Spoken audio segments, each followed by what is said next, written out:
الحمد لله الذي ألف بين قلوبنا، والصلاة والسلام على سيد المصطفى وعلى آله أهل الصدق والوفاء. أشهد أن لا إله إلا الله وحده لا شريك له الحق المبين، وأشهد أن محمدا عبده ورسوله الذي صادق الوعد الأمين. اللهم صل على سيدنا محمد وعلى آل سيدنا محمد. يا أيها الذين آمنوا اتقوا الله حق تقاته ولا تموتن إلا وأنتم مسلمون. يا أيها الناس اتقوا ربكم الذي خلقكم من نفس واحدة وخلق منها زوجها وبث منهما رجالا كثيرا ونساء، واتقوا الله الذي تساءلون به والأرحام إن الله كان عليكم رقيبا. يا أيها الذين آمنوا اتقوا الله وقولوا قولا سديدا يصلح لكم أعمالكم ويغفر لكم ذنوبكم، ومن يطع الله ورسوله فقد فاز فوزا عظيما. أما بعد، Ma'asyiral muslimin, sidang Jumat yang dirahmati Allah Subhanahu wa taala. Setinggi puji dan sedalam syukur, marilah kita senantiasa bersyukur atas nikmat-nikmatnya Allah Subhanahu wa taala. Karena dengan nikmatnya, dengan karunia-Nya, kita dapat berkumpul di masjid yang sama-sama kita cintai ini. Di antara nikmatnya, nikmat iman, nikmat Islam, serta nikmat kesehatan.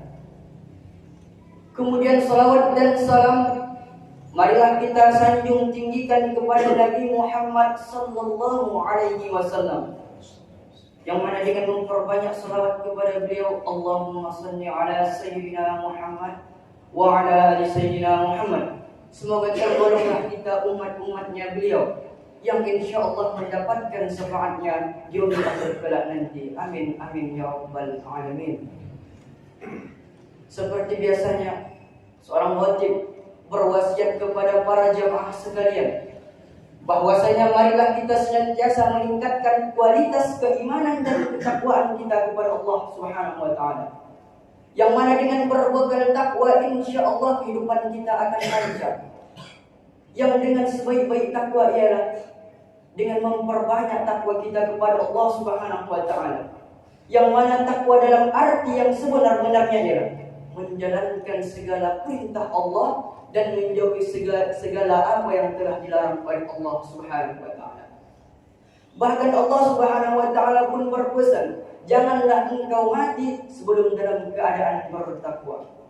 Ma'asyiral muslimin, sidang Jumat yang dirahmati Allah Subhanahu wa taala. Dalam kesempatan kali ini, khatib mengambil tema bahwasanya ada 3 amalan yang paling dicintai oleh Allah Subhanahu wa taala.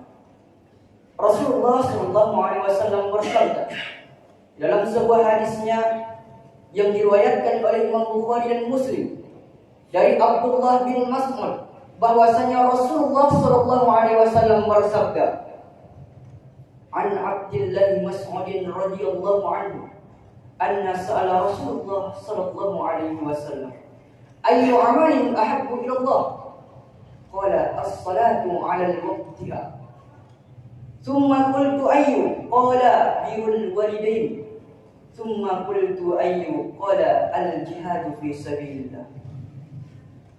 Dari Abdullah bin Mas'ud radhiyallahu anhu berkata bahwasanya ia bertanya kepada Rasulullah sallallahu alaihi wasallam, ayyu amalin ahabbu ila Allah?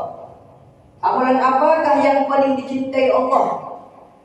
Kemudian Rasulullah menjawab, qala as-salatu 'ala waqtiha, salat tepat pada waktunya.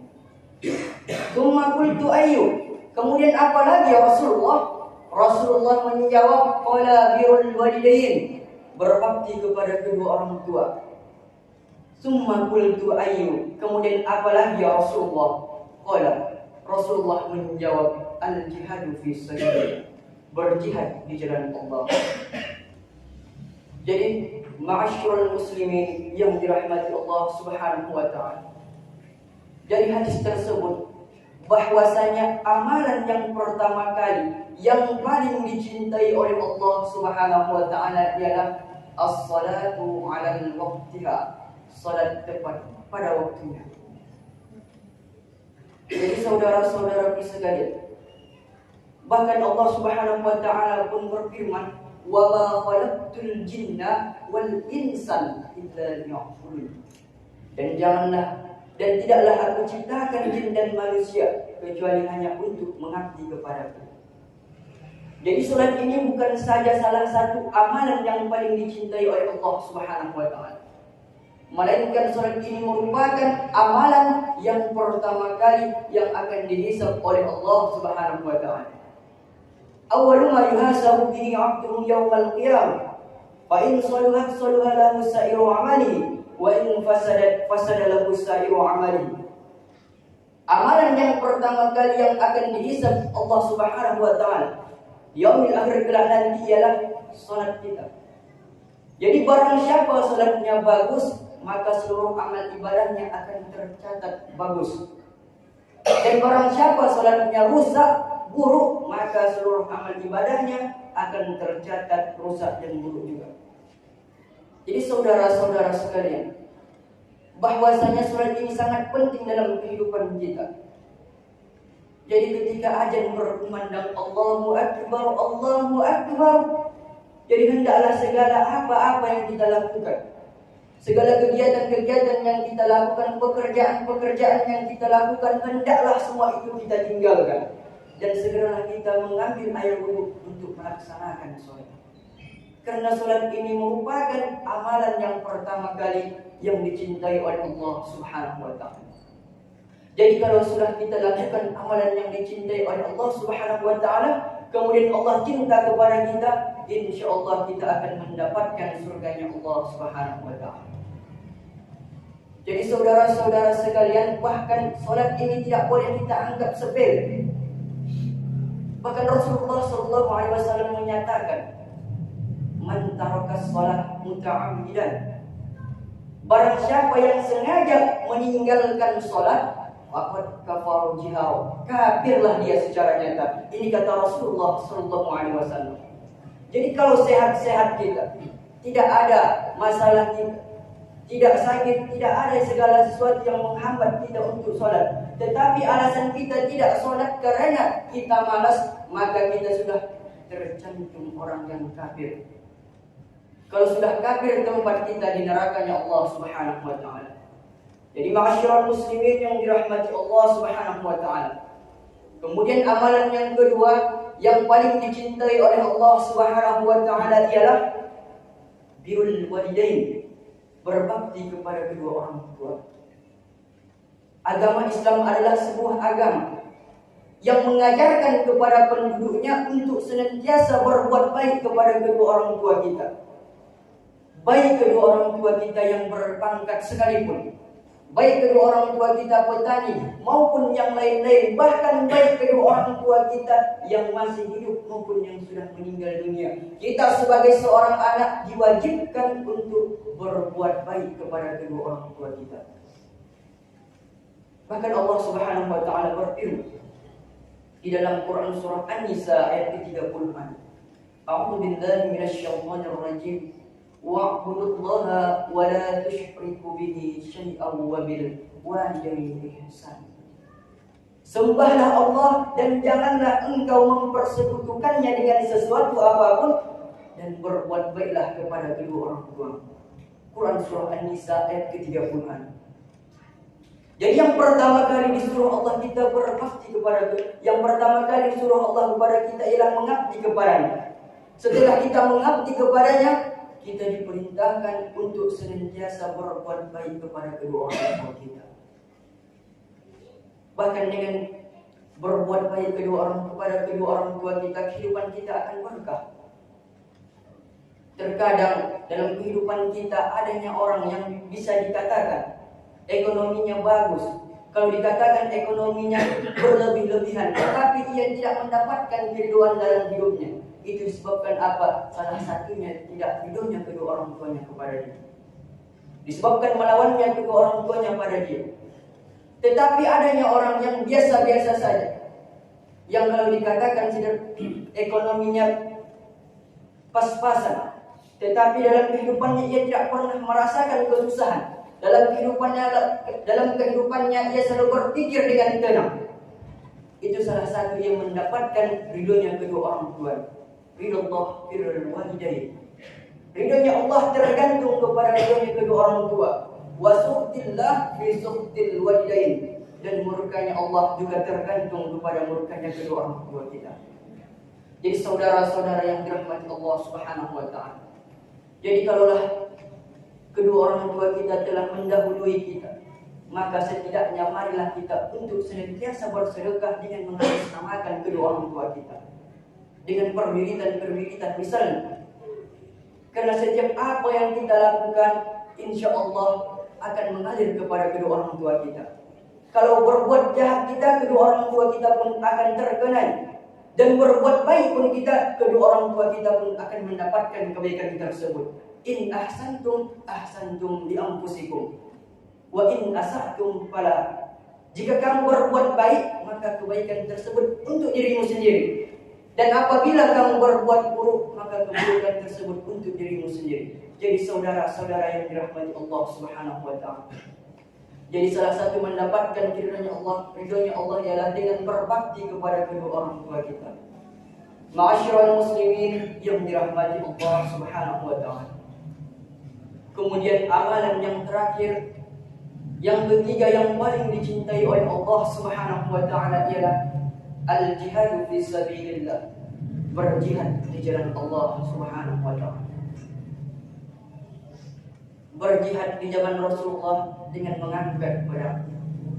Tetapi berjihad di zaman sekarang ini tidak lagi mampan dengan pedang, tetapi berjihad di zaman sekarang dengan pikiran kita, dengan tenaga kita, dengan ilmu kita. Kalau pandai kita menyampaikan sesuatu sehingga berbuat baik kepada orang lain mengikuti apa yang kita perintahkan, maka itu salah satu yang dinamakan jihad. Menuntut ilmu kita di jalan Allah Subhanahu wa taala pun itu juga dinamakan jihad. Bahkan menuntut ilmu ini diwajibkan bagi kita, diwajibkan bagi seorang muslim. Talabul ilmu fardhatun ala kulli muslimin wal muslimat. Menuntut ilmu itu wajib hukumnya bagi yang laki-laki muslim maupun yang perempuan muslim. Jadi tak ada alasan kita tidak untuk menuntut ilmu. Baik kita muda maupun tua, kita diwajibkan untuk menuntut ilmunya Allah Subhanahu wa taala. Bahkan dengan menuntut ilmu, kehidupan kita berjalan dengan lancar dan baik. Man arada dunya fa'alaihi bil ilmi. Barang siapa yang ingin kesenangan di dunia maka harus dengan ilmu. Wa man arada al-akhirah fa'alaihi bil ilmi. Barang siapa yang ingin kesenangan di akhirat harus dengan ilmu. Wa man arada ma fa'alaihi bil ilmi. Dan barang siapa yang kesenangan di dunia dan di akhirat, maka tujuannya tak lain dan tak bukan ialah dengan menuntut. Jadi ma'asyiral muslimin yang dirahmati Allah Subhanahu wa taala. Sebagai kesimpulan yang dapat wajib sampaikan, bahwasanya ada 3 amalan yang paling dicintai oleh Allah Subhanahu wa taala. Yang pertama ialah as-salatu 'ala waqtiha, salat tepat pada waktunya. Yang kedua birrul walidain, berbakti kepada kedua orang tua. Dan yang ketiga al-jihadu fi sabilillah, berjihad di jalan Allah. Demikianlah yang dapat wajib sampaikan. Semoga bermanfaat untuk kita semua, khususnya bagi diri wajib pribadi yang menyampaikan. Amin amin ya rabbal alamin. Barakallahu lakum fil Qur'anil azim wa nafa'ani wa iyyakum bima fihi minal ayati wa dzikril hakim. Wa taqabbal minna wa minkum tilawatahu innahu huwal ghafurur rahim. Alhamdulillah ala ihsanihi wa syukru lahu ala tawfiqihi wa imtinanihi. Ashhadu an la ilaha illallah wahdahu la syarika lah wa ashhadu anna sayyidana Muhammadan abduhu wa rasuluh alladzi ila ridwani. Allahumma salli wa sallim ala sayyidina Muhammad وعلى آله وصحبه وسلم تسليما كثيرا. أما بعد، ويا أيها الناس اتقوا الله حق تقاته ولا تموتن إلا وأنتم مسلمون. قال الله تعالى في القرآن الكريم: إن الله وملائكته يصلون على النبي يا أيها الذين آمنوا صلوا عليه وسلموا تسليما. اللهم صل على سيدنا محمد وعلى آله وأصحابه وذريته أجمعين، ولكافة الأنبياء والمرسلين، وارض اللهم عنهم برحمتك يا أرحم الراحمين. اللهم اغفر لنا للمؤمنين والمؤمنات والمسلمين والمسلمات الأحياء منهم والأموات، إنك سميع قريب مجيب الدعوات ويا قاضي الحاجات. اللهم اختم لنا بالإيمان، واختم لنا بالإسلام، واختم لنا بالحسن الخاتمة، ولا تختم علينا بسوء الخاتمة. ربنا آتنا في الدنيا حسنة وفي الآخرة حسنة وقنا عذاب النار. عباد الله، إن الله يأمر بالعدل والإحسان وإيتاء ذي القربى وينهى عن الفحشاء والمنكر والبغي يعظكم لعلكم تذكرون. فاذكروا الله العظيم يذكركم ولذكر الله أكبر. أقيموا الصلاة.